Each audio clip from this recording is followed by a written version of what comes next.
I'm Molly, and this year I'm turning 32. I work as a salesperson at a specific company, and my husband's name is Mike.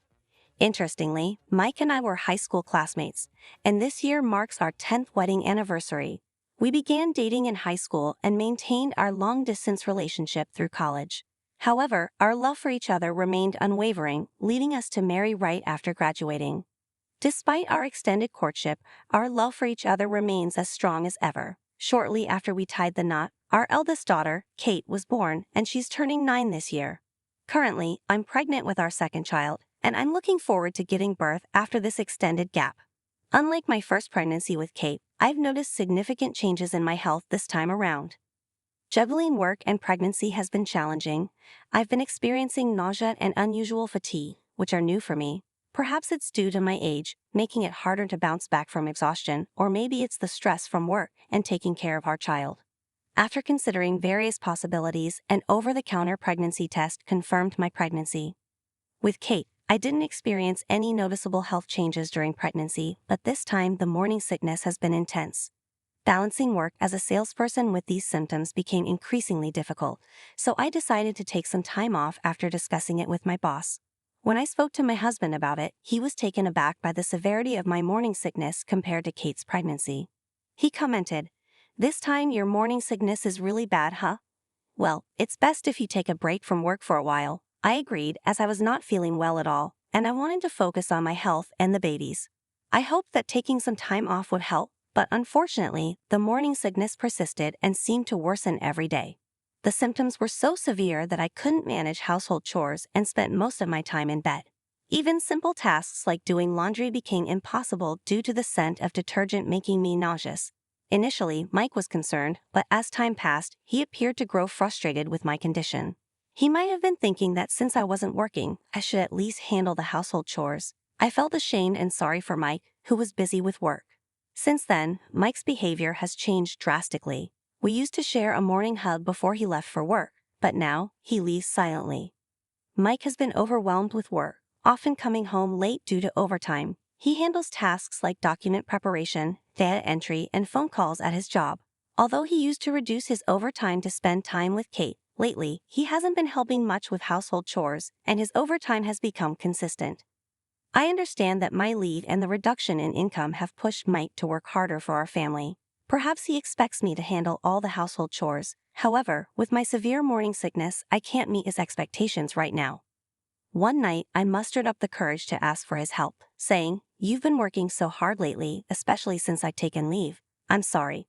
I have to earn more for the family, especially with the overtime. I really appreciate it. I'm sorry I can't do much housework. The morning sickness is severe, and the smell of detergents and meals makes me nauseous."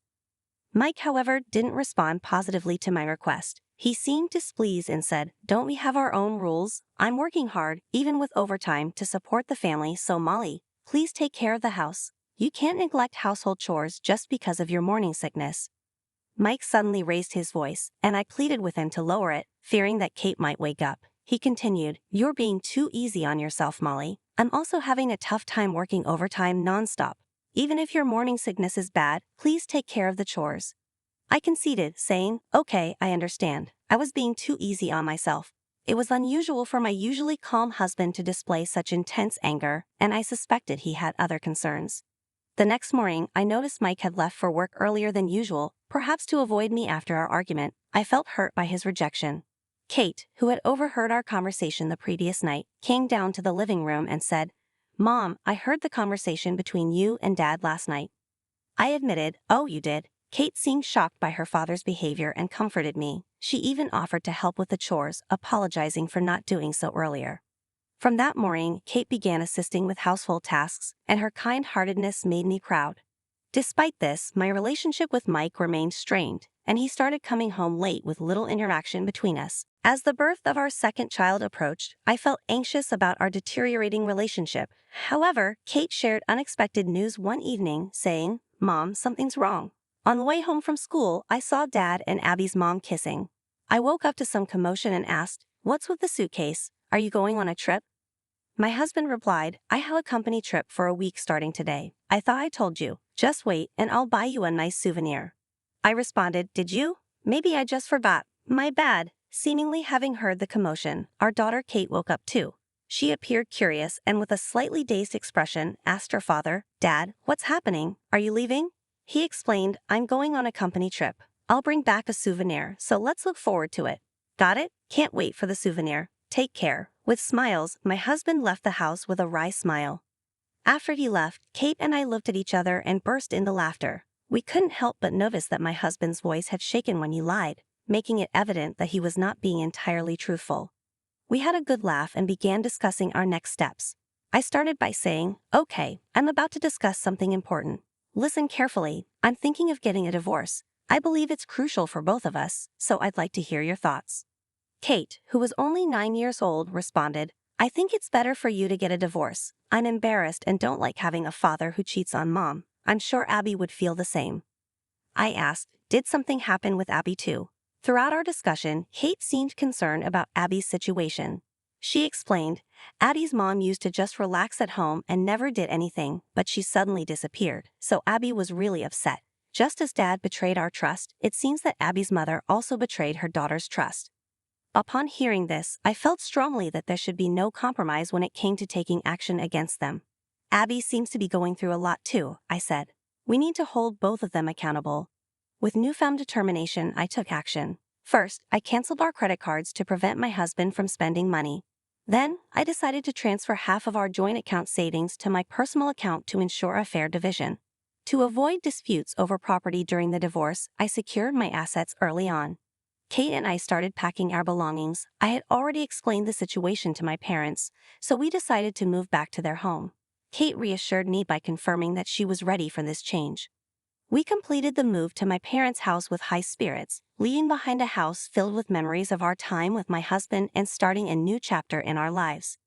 This decision came after I discovered a message exchange between my husband and Abby's mother. The messages revealed his intention to leave our house and live with her, leading me to want to break free from that house as soon as possible and file for a divorce. I also found out that my husband had visited Abby's mother's parents' house from the history on his car's navigation system.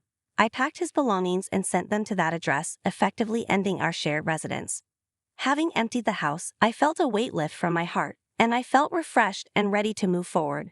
The next morning, I received an early call from my husband. "Molly, I'm sorry, but I seem to be running out of money," he began. "It looks like I forgot some cash at home." I responded, "Oh dear, that's a bummer. I'm really in a bind. Can you transfer some money to my account, even if it's just a little? Actually, things are a bit tight for me this month." "Since you're on a company trip, maybe you can borrow from a colleague," I suggested. He insisted, "Well, about that." I cut him off, saying, "Just explain your situation and borrow from your colleagues. I'm having severe morning sickness right now, and it's hard for me to talk. I'm hanging up." He tried to protest. "Wait, hold on." I felt a sense of relief knowing that my husband couldn't use his credit card anymore. I could imagine that this made his supposed pleasant trip with his mistress rather tense for him. Despite the tension, my husband's persistent phone calls continued. I sent him a message explaining that I had severe morning sickness and couldn't answer the phone, urging him not to call me anymore. No matter how many times he called, I remained steadfast in not answering. 3 days later, I reluctantly picked up his call. He asked, "Molly, why is the house empty? What's going on? Weren't you supposed to be on a 7-day trip? Why are you back so soon?" Initially at a loss for words, my husband's anger quickly erupted. He complained about everything being gone and the contract being terminated, accusing me of being selfish. I retorted, "Who's being selfish now? You were on a trip with your mistress, right? I sent all our stuff to Abby's parents' house and started the divorce proceedings. Everything's going according to your wishes. Goodbye and good luck." My husband was visibly shaken, realizing that I knew about his affair and even who the other woman was. I hung up and deleted all his contacts from my phone.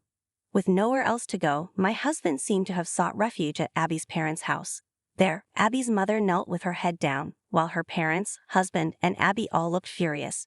Abby's mother had returned home, claiming she couldn't bear the emotional abuse from her husband. Her parents believed her and felt sorry for her, but the truth was that they had discovered her lies and her affair, making forgiveness impossible. Both Abby's mother and my husband were severely reprimanded, made to sign divorce papers in front of everyone, and forced to pay compensation. Afterwards, Abby's parents kicked them both out. Since returning to my parents' home, Kate and I have been living freely. My worries disappeared, and my morning sickness subsided, allowing me to return to work after my maternity leave was finished. Kate enjoys playing with her grandparents after school every day. The divorce proceedings went smoothly thanks to the support of my lawyer and the ample evidence I had. I demanded compensation and child support payments to secure my ex-husband's income. I also sent a letter to his company asking them not to let him resign. His boss, a married man with children, saw the letter and was furious. He negotiated with the company to deduct compensation and child support payments from my ex-husband's salary. With his boss keeping a close eye on him, it seems unlikely he will be able to quit his job easily. My ex-husband is financially struggling because he spent too much money on his mistress's lavish lifestyle. Living in a cheap company dorm after losing his home makes it even harder for him to quit his job easily. As for Abby and her father, they have found peace. Abby has accepted her parents' divorce and seems happier than before. She told Kate that she genuinely enjoys living with her father.